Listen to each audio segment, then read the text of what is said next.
Hi friends, welcome back to the Thailand series. അപ്പോൾ day 5 നമ്മൾ visit ചെയ്യാൻ പോയത് ആൻഷ്യൻ സിറ്റിയാണ്. ആൻഷ്യൻ സിറ്റി വിസിറ്റ് ചെയ്യുന്ന ദിവസം വേറൊന്നും പ്ലാൻ ചെയ്യേണ്ട, ഒരുപാട് ഏരിയ കവർ ചെയ്യാനുണ്ട്. അപ്പോൾ ടിക്കറ്റ് ചാർജ് അഡൾട്ടിന് 700 ബാത്തും ചിൽഡ്രൻസിന് 350 ബാത്തും. കൂടാതെ വെഹിക്കിൾസ് അവൈലബിൾ ആണ്. ഗോൾഫ് കാർട്ട് ആൻഡ് ബൈസൈക്കിൾസ് ആണ് അവൈലബിൾ ആയിട്ടുള്ളത്. 350 to 500 ബാത്താണ് ചാർജ് വരുന്നത്. നിങ്ങൾ എടുക്കുന്ന ടൈമിനനുസരിച്ചിട്ട് ചാർജ് കൂടിക്കൊണ്ടിരിക്കും കേട്ടോ.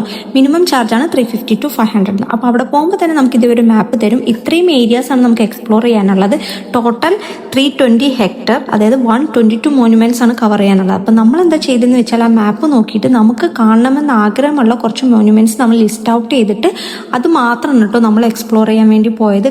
എൻ്റെ ഏരിയ കവർ ചെയ്യാന്ന് പറയുന്നത് പോസിബിൾ ആയിട്ടുള്ള കാര്യമല്ല കേട്ടോ. അപ്പോൾ ഈ ഒരു ഐഡിയ ആണ് കുറച്ചും കൂടി നല്ലത്, ലിസ്റ്റ് ഔട്ട് ചെയ്തിട്ട് പോകുന്നത്. കാരണം ടെമ്പറേച്ചർ ഭയങ്കര കൂടുതലായതുകൊണ്ട് തന്നെ കുറച്ച് നടക്കുമ്പോഴേക്കും അല്ലെങ്കിൽ ഏരിയ കവർ ചെയ്യുമ്പോഴേക്കും നിങ്ങൾ ടയേർഡ് ആയിട്ടുണ്ടാവും.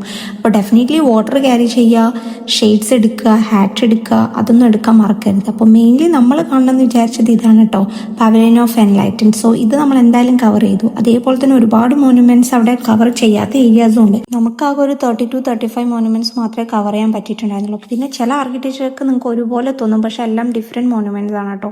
അപ്പോൾ ഇവിടെ നിന്ന് നമ്മൾ നേരെ പോയത് പട്ടായയിലോട്ടാണ് നെക്സ്റ്റ് ഡേ. അപ്പോൾ 5 days മാത്രമാണ് നമ്മൾ ബാങ്കോക്കിൽ സ്പെൻഡ് ചെയ്തത്. അപ്പോൾ ഈ ഒരു ഏരിയ അടിപൊളിയാണ്. അപ്പോൾ ബാങ്കോക്ക് വരുന്നവർ ഇത് കാണാൻ മറക്കരുത്. അപ്പോൾ പട്ടായ വിശേഷമായിട്ട് അടുത്ത വീഡിയോ ആയിട്ട് വരുന്നവരെ ബൈ.